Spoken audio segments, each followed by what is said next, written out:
তুমি তো ফিরে আসবে বলেছিলে ক্ষুদিরাম, আর তো এলে না ফিরে।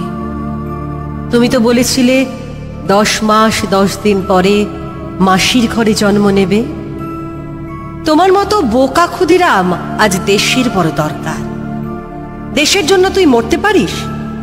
প্রশ্নের উত্তরে যে বুক চিতিয়ে হাসি মুখে বলবে, পারি বই কি। তুমি তো ফাঁসি কাঠে ওঠার আগে দেশের ছেলেদের বোমা বাঁধতে শিখিয়ে যেতে চেয়েছিলে। মানুষের মনে আজ চেতনার বড় অভাব। সে আজ ভীরু, স্বার্থপর। তাদের মনে সেই চেতনার বোমা ফাটার আজ বড় দরকার। ফাঁসির দড়িতে গলা দিয়ে যে সাহস হাসি মুখে বলতে পারে, ফাঁসির দড়িতে মোম লাগানো হয় কেন, কঠিন সত্যের মুখোমুখি দাঁড়ানোর মতো সেই নির্ভীক সাহস আজ বড়